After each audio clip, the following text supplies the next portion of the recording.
오늘도 하나님의 말씀을 귀로만 듣지 않고 마음으로 듣는 은혜, 또 머리로만 이해하는 은혜가 아닌 삶으로 체험하고 누리는 은혜가 우리 모두에게 있기를 바라고 또 소원하고 축복합니다.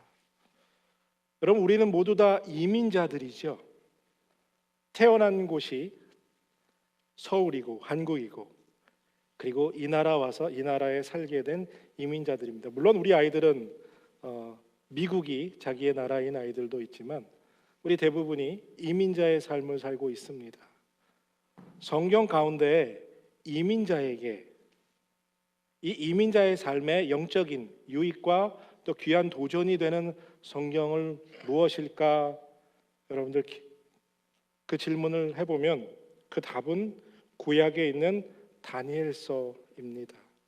이 다니엘서는 이민자와 그리고 종말의 때를 준비하며 사는 우리들에게 정말 유익한 성경으로 추천할 만한 아주 좋은 성경임을 믿습니다. 제국들의 시작과 흥황 그리고 멸망의 이 혼돈의 시기 속에 다니엘은 살게 되었고요. 강대국 사이에서 유다가 멸망하게 되고 강제적인 포로 생활을 시작하면서 결국 그가 이민자의 삶을 살게 됩니다. 거대 제국들 속에서 정치적인 성공과 그리고 하나님의 선택한 선민이라는 이 정체성, 이 두 가지를 다 이루며 살아가기 위해서 정말 치열하게 살았던 그러한 인물 중에 한 사람입니다. 이민자의 삶을 살면서 그리고 이 세속의 물결 속에서 그리스도인답게 살아가야 하는 이 두 가지 사명을 지키고 살아가는 우리의 모습과 다니엘의 모습이 너무나도 닮아 있다는 거죠. 그래서 우리가 이 다니엘의 삶을 들여다보면서 그의 삶을 통해 영적인 교훈과 또 영적인 도전을 통해서 정말 귀한 믿음의 신앙의 성숙과 발전이 있게 되기를 바랍니다. 그래서 오늘은 삶 속에서 결단하라라는 제목으로 이민자인 우리가 예수를 믿는 사람으로 어떻게 살아야 하는지에 대해 살펴볼 때 은혜를 나누었으면 합니다. 조금 전에도 말씀드린 것처럼 다니엘은 강제적으로 이민자의 삶을 시작했습니다. 포로 생활을 바벨론이라는 땅에서부터 시작했기 때문입니다. 대제국과 대제국 사이에서 살아남기 위해서 그는 치열하게 살아가야만 했습니다. 다니엘의 삶 속에서 우리가 벤치마킹 할 것들이 있는데 그 이유는 다니엘의 삶과 우리의 삶이 너무나도 흡사해서 같은 공감대를 가지고 있기 때문이라는 거죠. 그런데 다니엘의 이 설을 좀 더 깊이 이해하기 위해선 여러분들 역사 골치 아파 생각하시지만 이 역사의 배경을 조금 살펴볼 필요가 있습니다. 다니엘은 살았던 유다는 여러분들이 아시는 것처럼 늘 강대국 속에 끼어 있었던 나라입니다. 유다는 애굽과 정치적, 군사적 그리고 또 상권적으로도 아주 깊은 관계에 있었습니다. 그리고 여러분들이 지금의 중동 지역이라는 곳에 아주 강대국 아수르가 존재했었습니다. 그리고 다니엘서의 시작 오늘 1장의 1절을 보게 되면 유다 왕 여호와김이 다스린 지 3년 되는 해라라고 기록하면서 다니엘서가 시작되게 됩니다. 이 여호야김은요 개혁의 아이콘이고 유대 왕국의 왕들 중에서 하나님이 기뻐하셨던 왕들 중에 아주 탁월한 왕인 이 요시야의 아들입니다. 이 요시야 왕은요 그동안에 있었던 우상 숭배를 척결하고 유대 왕으로서 하나님의 법칙대로 나라를 아주 훌륭하게 통치했던, 그래서 유다 왕국 전체를 통해서도 가장 훌륭한 왕이라 칭찬받을 만한 정말 하나님이 기뻐하시는 왕 중의 왕이었고 하나님을 경외했던 그런 왕입니다. 그런데 이 왕이 이 애굽이 아수르를 치러 올라가는 길에 그것을 막기 위해서 전쟁을 하다가 애굽 왕으로부터 죽임을 전사를 당하게 됩니다. 이가 죽자마자 이스라엘 유다 민족들은 왠지 모르게 그의 아들, 마지막 막내 아들인 여호야하스라는 아들에게 왕권을 주게 됩니다. 이 아들은 아버지를 닮아서 훌륭한 왕이었으면 좋았는데 하나님 보시기에 아주 악한 왕이었습니다. 우상을 숭배하고 나라를 파탄에 이르게 하는 아주 좋지 못한 왕이었습니다. 그가 왕위에 오른 지 3개월 되는 해에 애굽에서 느고라는 왕이 찾아와서 이 여호야하스의 왕권을 빼앗아서 강제로 엘리야김 여호아스의 두 번째 아들에게 왕권을 물립니다. 이 느고 왕은 그 여호야김을 왕으로 세우면서 여호야킴이라는 이름을 개명해서 사용하게 됩니다. 이렇게 왕이 된 둘째 아들, 자기 동생에 이어 왕이 되었고 자기 아버지의 훌륭한 왕의 모습을 보았지만 이 또한 동생과 같이 악한 왕으로 하나님을 섬기지 않고 날마다 파티를 즐기며 방탕하고 타락하며 우상 숭배를 하는 왕이었습니다. 이 혼돈의 시기 속에서 아수르를 무너뜨리는 초강대국, 그래서 세계의 중심으로 등장하는 바벨론이 등장하게 됩니다. 이 가운데서 우리가 잘 알고 있는 예레미야 선지자가 여호야김 왕에게 애굽으로부터 세움을 받은 왕이니까 애굽을 의지했죠. 군사적으로도 무엇으로도. 그래서 바벨론이 쳐들어오면 애굽에서 지켜줄 거라 믿고 애굽을 계속해서 의지하자 예레미야 선지자가 당신이 유다 백성이 애굽을 계속해서 신뢰하게 되면 결국 망하게 될 것이다. 나라가 망하게 될 것이다. 바벨론으로 망하게 될 것이다 라고 계속해서 선지자의 말이 선포되었음에도 불구하고 그 예언을 듣지 않고 여호야김은 예레미야를 옥에 쳐넣습니다. 그리고 결국 바벨론의 느부갓네살에 의해서 여호야김과 유다 나라가 망하게 되지요. 그리고 결국 이 망함을 통해서 모든 이스라엘 백성들 중에 뛰어난 탁월한 인재들이 바벨론으로 포로로 끌려가게 됩니다. 이렇게 포로 생활이 시작되고 유다가 멸망하게 되고요. 다시 포로 생활을 통해서 돌아오게 될 것이라는 예언에 따라 바벨론이 망하면서 메데 바사라는 나라가 생겨나므로 이스라엘 백성이 다시 돌아오게 되는 이렇게 혼돈의 역사, 제국이 성장하고 제국이 망하고 또 새로운 제국이 사용되는 이 상황 속에서 역사의 소용돌이 속에서 다니엘은 살아가게 됩니다. 이것들을 보면서 한 나라가 세워지고 한 나라가 망하는 이 과정을 살펴보면서 다니엘은 역사의 참 주인은 눈에 보이는 것이 아니라 하나님이 참 주인이시라는 사실을 깨닫게 됩니다. 그래서 우리가 다니엘서를 통해서 붙잡아야 영적인 도전과 또 영적인 귀한 교훈은 우리 눈에 보이는 현실이 전부 다가 아니라는 사실입니다. 인류의 모든 역사는 열방의 주인은 하나님의 통치에 의해 하나님의 주권에 따라 이루어지고 있음이 사실입니다.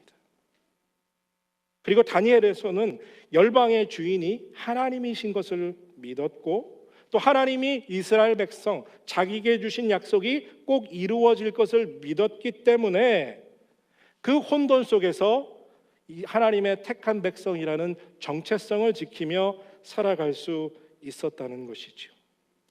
그래서 오늘을 사는 우리들도 하나님의 약속을 붙잡고 그리고 이 땅을 살아가야만 한다는 거죠.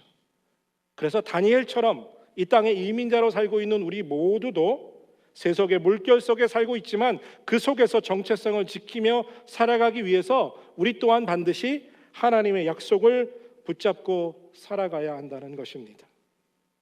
우리 눈에 보이는 것, 이 현상들, 그래서 절망적이고 망한 것 같고 실패한 것 같지만 사실 그렇지 않다는 것입니다. 함께 읽지 않았지만 오늘 다니엘서 2장에 보면 이렇게 말합니다.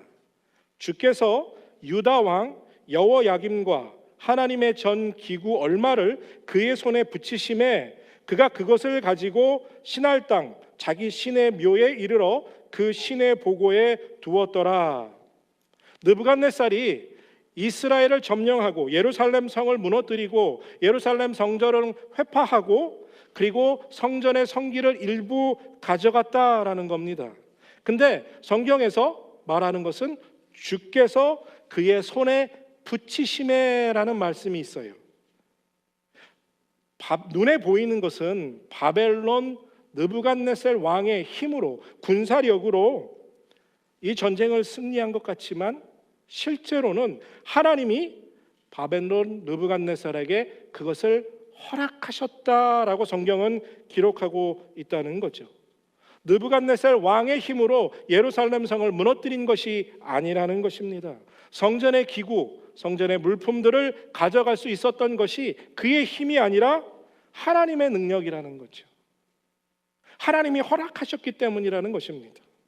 현실에 눈에 보이는 것은 바벨론 신을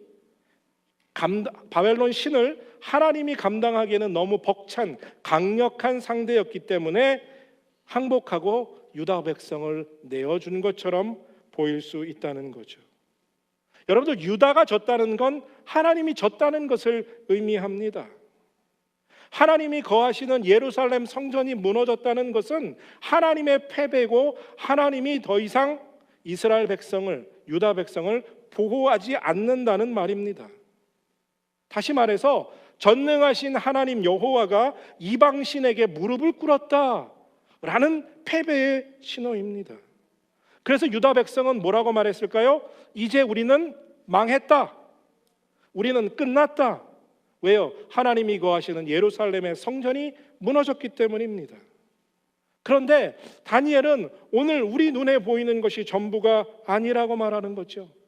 그가 일부를 그의 손에 붙이셨다. 이 말은 God is in control. 하나님이 주관하고 다스리고 조정하고 계시다는 것이지요. 이 모든 것이 하나님이 그렇게 허락하셨기 때문에 가능했다라고 다니엘은 기록하고 있습니다.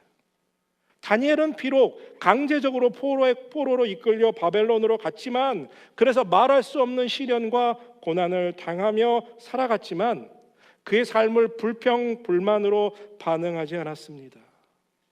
왜냐하면 그 시련과 고통과 아픔 뒤에 계신 하나님, 그리고 그 살아계신 하나님이 역사를 주관하고 계시고 그에게 주신 약속을 이루실 전능하신 하나님이기에 그 사실을 믿고 신뢰했기 때문이라는 거죠. 여러분들, 모세가 하나님을 이렇게 말합니다. 그분은 천대까지 약속을 지키는 하나님이다. 그런즉 너는 알라, 오직 내 하나님 여호와는 하나님이시요 신실하신 하나님이시라. 그를 사랑하고 그 계명을 지키는 자에게는 천대까지 그 언약을 이행하시며 인애를 베푸시되. 신실하신 하나님을 신뢰하시길 바랍니다. 천대까지 약속을 지키시는 그 은혜의 하나님을 믿으시길 바랍니다. 그분이 여러분들의 아버지이십니다. 우리의 눈은요, 우리가 보이는 현상, 우리 눈으로 볼 수 있는 것에 집중하게 될 때 하나님을 볼 수 없게 됩니다. 그리고 우리의 믿음은 한없이 연약하고 부족하기 때문에 눈에 보이는 것 이외에 다른 더 많은 것들을 보지 못할 때가 많습니다. 그래서 왜 내게 이런 시련이 닥칠까 이해하지 못합니다. 지금 당하고 있는 이 상황을, 이 현실을 납득하고 이해할 수 없다는 거죠. 하나님이 왜 고난을 허락하셨는지 이해하지를 못하는 상황이 됩니다. 하지만 이해하지 못하지만, 받아들일 수 없지만, 하나님께서 이 시간 속에서 나를 붙잡고 계심을, 그리고 이 가운데서도 나에게 복을 주실 것을 약속을 붙잡고 살아가는 여러분들 되시길 바랍니다. 하나님의 주권, 하나님의 약속을 믿으며 신뢰함으로 하나님을 신뢰하는 여러분들 되시길 바랍니다. 여러분들 어떤 상황에 계실지라도 포기하지 마시기 바랍니다. 오히려 그 어려운 상황이, 지금의 현실이 하나님이 우리를 인도하고 위로하고 계신 상황임을 믿고 위로받으시길 바랍니다. 우리는 망하지 않았습니다. 비록 우리의 눈에 우리의 삶이 절망적으로 보이지만, 현실은 그렇다고 말하지만, 하나님의 자녀로서 우리를 더욱 거룩하게 하시기 위해서 하나님께서 잠시 그 고난에 우리를 허락하도록 그 손에 맡겨주셨을 뿐입니다.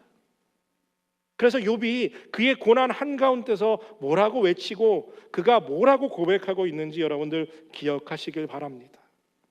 나의 가는 길은 그가 아시나니 그가 나를 단련하신 후에는 내가 정금같이 나오리라. 아직 아무것도 끝나지 않았습니다.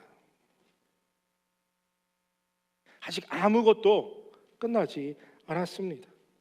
우리가 단련받고 난 후에 하나님의 약속처럼 반드시 우리는 정금과 같이 거룩한 그리스도인으로 하나님 앞에 서게 될 날이 있는 줄로 믿습니다. 하나님의 약속을 붙잡고 믿음을 지키는 우리 모두가 되기를 바라고 또 소원하고 기도합니다. 우리가 하나님의 약속을 믿고 하나님이 세상 모든 것을 주관하시고 경영하시는 역사의 주인이신 하나님이신 것을 믿는다면 매일 우리의 삶에 결단이 필요합니다. 정말 미약하지만 여러분들 무엇이라도 결단하며 살아야 합니다. 매일 실패하더라도 내일 또 결단하며 살아야 합니다. 이 세상을 살면서 지속적으로 하나님을 믿기보다는 세상을 믿으며 살라는 아주 그럴싸한 유혹, 그 끊임없는 유혹에서 승리하기 위해서 거절할 수 없는, 거부할 수 없는 힘으로 우리에게 다가오는 그 세상의 유혹을 이겨내기 위해서 우리가 할 수 있는 것은 결단하는 것뿐입니다. 야, 세상대로 흘러가는 대로 살아야 돈 벌어. 그렇게 살아야 잘 사는 거야 라고 말하지만 그 소리에 귀 기울이지 않고 결단해야 합니다. 야, 믿음이 오직 의인은 믿음으로만 말미암아 산다고 말하지 그게 가능하냐? 그게 사실이냐? 너 그렇게 말씀대로 살 수 있느냐? 라고 말하지만 비록 그렇게 살지 못하더라도 우리는 뭔가 결단하며 살아야 합니다.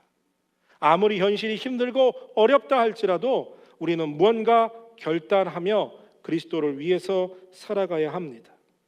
여러분, 사실 포로 생활에 있었던 다니엘, 그의 삶에는 아무것도 할 수 있는 것이 없었습니다. 오늘 본문 8절에서도 그가 말하잖아요. 이렇게 다니엘은 뜻을 정하고 왕의 진미와 그의 마시는 포도주를 자기를 더럽히지 아니하리라 하고 자기를 더럽히지 않게 하기를 환관장에 구하니, 왕이 내리는 음식을 거절하겠다라는 뜻을 정했습니다. 포로 생활하면서 다른 것은 할 수 있는 게 아무것도 없었어요. 8절 앞절에 바로 보이는 7절에서 그의 이름은 강제적으로 다니엘이 아니라 벨드사사라는 이름으로 계명을 받게 됩니다. 그리고 날마다 바벨론의 문화와 언어 그리고 이방신에 관한 신화와 우화를 배우고 점성술과 마술을 배웠습니다. 하나님의 사람이라면 절대로 배워서는 안 되는 학문들을 배워야만 했어요. 이 교육은 결국 이스라엘 백성을 바벨론화 시키려는 쇠뇌 교육이었다는 것에 지나지 않습니다. 바벨론 시민으로서 정체성을 바꾸려는 계획이었다는 것이죠. 10대 14살에서 많아야 18살밖에 되지 않는 어린 학생이 할 수 있는 것은 아무것도 없었습니다. 다니엘은 그냥 이대로 이렇게 살아가다간 내가 하나님의 백성이라는, 하나님의 선민이라는 그 정체성을 잃어버리고 나도 바벨론 사람처럼 살아갈까 두려워졌다는 거예요. 그래서 무언가 할 수 없는 상황이지만 무엇이든 하려고 했습니다. 그리고 그가 선택한 것이 결국 무엇이냐면 고기를 먹지 않고 포도주를 먹지 않는, 그것도 함부로 허락되지 않는 상황에서 그것을 하겠다라는 결단을 내렸다는 거죠. 고기라도 먹지 않고 포도주라도 마시지 않으면서 물들지 않으려고 다니엘이 발버둥 쳤다는 거예요. 14살밖에 안 되는 그 청년이. 쉽지 않은 결단이었습니다. 그리고 쉽게 허락받을 수 있는 결단도 아니었습니다. 그러나 그가 뜻을 정하자 하나님이 그를 도우셔서 그 일이 가능해졌습니다. 사도 바울은 하나님을 믿는 모든 사람은 무엇인가 결단해야 한다고 말합니다. 그것이 바로 이 말씀이죠. 표대를 향하여 그리스도 예수 안에서 하나님이 위에서 부르신 부름의 상을 위하여 쫓아가노라. 부르신 상을 위해서, 귀한 것을 얻기 위해서 따라가는 삶은 무언가를 버려야 한다는 겁니다. 무언가를 포기하고 내려놓는다는 뜻입니다. 이 쫓아간다라는 뜻, 뭔가 내려놓는다는 뜻은 바로 이런 겁니다. 여러분들과 제가 다음 주에 피크닉을 가서요, 거기에 호랑이나 여우가 나온다고 해서 큰 사냥감을 잡는 사람이 그날 1등으로 상품이 한국 왕복권이다 라고 했다고 쳐보죠. 모두 다 화살을 들고 사냥을 하러 뛰어나갔겠죠. 운 좋게 제가 여우를 보게 됐습니다. 그래서 화살 시우를 쫙 당겼죠. 그리고 이 화살을 놓으려고 하는 순간 바로 그 옆에 호랑이가 보인 거예요. 그러면 어떻게 해야 합니까? 호랑이를 잡기 위해선 화살 시위를 돌려야 하고, 여우는 어떻게 해야 돼요? 놔줘야 돼요. 이것이 부르신 상을 따라 쫓아간다는 뜻입니다. 무언가 귀한 것을 얻기 위해서 내 삶의 무언가는 포기해야만 한다는 것이에요. 뜻을 정했다는 뜻이 바로 이런 뜻입니다. 다니엘이 채소만 먹기로 했다는 그 뜻은 고기와 그 아름다운 맛있는 음식을 포기하겠다는, 내려놓겠다는 선택의 결단이었다는 거예요. 왜요? 다니엘은 느부갓네살 왕이 주인이 아니라 역사의 주인은, 그리고 다니엘 자신의 주인은 하나님이라는 것을 알았기 때문에 그 선택을 할 수 있었던 것입니다. 아주 미약하지만, 별 의미 없어 보이지만 자기가 할 수 있는 한에서 최선을 다했다는 거예요. 그리고 그것이 나의 신앙이요 하나님을 향한 믿음이라는 선포를 하고 있다는 것입니다. 그 결단 속에서, 내 삶 속에서 하나님이 살아계십니다, 하나님이 나의 주인입니다 라는 것을 고백하려고 했다는 사실입니다. 솔직히 말해서 여러분들 가만히 생각해 보세요. 나라를 잃었고 강제로 포로 생활하고 있는 10대 소년이 삶의 결단을 내렸는데, 그 삶의 결단이 어떤 것이었습니까? 우리의 신앙의 정체성, 즉 이 시대를 살아가면서 그리스도인이라는 정체성을 잃지 않기 위해서 우리는 다니엘과 같이 무언가를 선택해야 하는데, 여러분들, 우리는 무엇을 선택하고 또 무언가를 포기하고 있느냐는 거예요. 무언가를 선택하고 무언가를 포기한다는 것은 결국 하나님이 나의 주인이시고 나는 하나님의 사람이라는 것을, 그 정체성을 드러내는 선택의 결과라는 것이죠. 세상의 방법대로 살아야 잘 살 수 있다, 그게 아니다, 하나님의 방법대로 살아야 잘 사는 것이다. 비록 세상의 눈은 그렇게 보이지 않을지라도.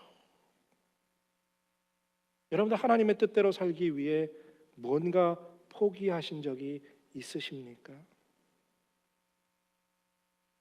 여러분들 어디까지 포기하실 수 있습니까? 그동안 무엇을 포기하며 사셨습니까? 세상을 살고 있지만 세상에 물들지 않기 위해서 여러분들 무언가 몸부림치며 살아오신 적이, 그것 때문에 뭔가를 포기하셨던 적이 언제이십니까? 세속에 물들지 않게 해서 우리가 포기해야 할 것들은 정말 너무나 많습니다. 그런데 오늘을 사는 우리들은 내가 그리스도인이라는 것을 드러내기 위해 그어야 할 선을 긋는 것에 두려움이 많이 있습니다. 그래서 요즘은 맥도날드에 가서 맥도날드 먹으면서도 기도하지 않는 그리스도인들이 너무너무 많아졌어요. 그래서 왠지 식당에서 조용히 기도하는 사람들을 보면 존경스러워집니다. 여러분들 그런 경험 없으세요? 야, 뭐 그렇게 살아야 되냐? 내 마음에 예수 있으면 됐지. 뭘 그렇게 꼭 기도 티를 내야 되니? 야, 결단해도 뭔가 해보려고 해도 또 실패할 거잖아. 뭐 그렇게 빡빡하게 살지 않아도 되지 않아? 라고 생각하십니까? 지금 환경이, 상황이 너무 어려워. 그렇게 살면 굶어 죽기 딱 좋아. 그러니까 지금은 좀 기다려뒀다가 나중에라도 그렇게 살아보지 라고 말하지 않습니까? 또 그런 분들도 있죠.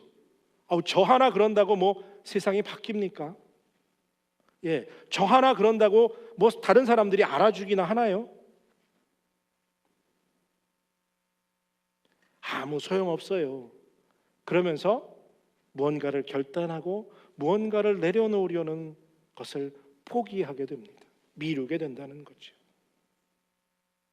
여러분 가만히 생각해 보십시오. 다니엘의 선택 그렇게 대단한 것 아닙니다. 솔직히 뭐 고깃집 안 먹는다고 뭐 그렇게 대단한 결과가 있습니까? 별 영향력이 없을 수 있는 일이었어요. 이왕 결단하고 하나님의 사람이라는 것을 드러내기 위해서 뭔가 결단했다면 여러분들 일본 식민지가 되었던 조선에 창씨 계명을 당하고 강제로 나라 뺏긴 그 서름을 울분을 표출하기 위해서 나라를 되찾기 위해서 독립운동했던 그 많은 사람들처럼 안중근 의사처럼 이토 히로부미를 쏴 죽이는 정도의 저격하려는 어떤 그런 좀 거창하고 대단한 결단을 해야 하는 것 아닙니까? 그러기에는 우리 안창호와 그 외의 독립군과 비교했을 때 다니엘의 선택은 별 특별해 보이지 않는 별 의미 없는 행동으로 비춰지기도 합니다. 아무도 알아주지 않고 그저 자기 열흘 동안 고기 안 먹는 것이 뭐가 그렇게 대단한 일일 수 있겠어요? 하지만 미약해 보이지만 아무도 알아주지 않을 수 있지만 다니엘은 나와 하나님 관계 속에서 하나님이 나의 주인이시라는 것을 의식하며 살고 있다는 것, 하나님 나는 당신을 아직도 사랑합니다 라는 것을 표현하기 위해서 자기가 할 수 있는 최선의 것을 했다는 거예요.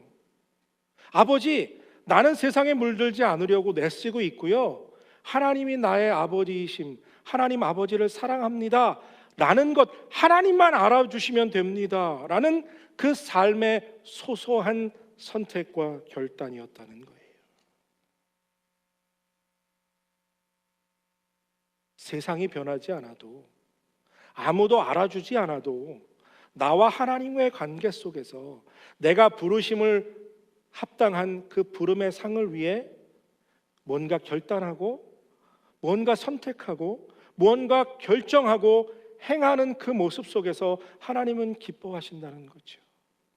하나님은 그것을 오늘 우리에게 요구하고 계신다는 것이죠. 여러분, 지렁이도 밟으면 꿈틀하죠? 왜 지렁이가 밟으면 꿈틀합니까? 살아있기 때문이에요. 근데 지렁이가 꿈틀한다고 세상 누가 관심 가져줍니까? 아무 일도 일어나지 않습니다. 지렁이 밟아서 꿈틀했다고 아무도 그 지렁이에 대해서 대담하게 생각지 않아요. 하지만 지렁이는 살아있기 때문에 꿈틀거렸습니다. 그렇다면 우리가 그리스도인으로 살아있다면 뭔가 꿈틀거려야 하지 않느냐 하는 거예요. 무엇이 되었든 미약해 보이고 아무 의미 없어 보이는지 모릅니다. 그럴 것입니다. 왜냐하면 우리가 뭔가 한다고 이 지역이 변하거나 나라가 변하거나 하루아침에 어떤 일이 일어나지 않을 거예요. 분명합니다. 그러나 살아있기 때문에, 하나님의 아들이기 때문에, 하나님의 딸이기 때문에 무언가 해야 한다는 거죠. 뭔가 꿈틀거려야 한다는 거죠. 나는 하나님을 믿습니다. 아버지가 나의 주인이십니다. 라는 것을 위해서 아주 작은 것이지만 꿈틀대야 합니다. 뭔가 해야 해요. 내일 또 실패할 것입니다. 그러나 내일 또 결단해야 합니다. 왜요? 살아있기 때문에. 그렇지 않으면 세속의 물결 속에 우리는 떠내려갈 수밖에 없어요. 꿈틀거려야만 그 세속의 물결을 거슬러 올라갈 수 있는 힘이 생깁니다. 살아있기 때문에.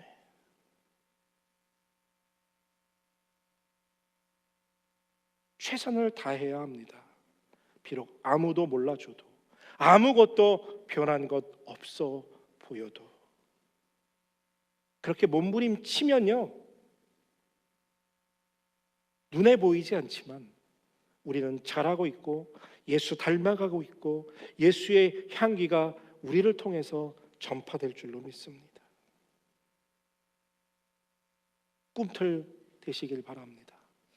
나는 예수 그리스도를 믿는 사람이다. 십자가에서 죽으신 주 예수 그리스도, 부활하신 그분을 믿는 하나님의 아들이다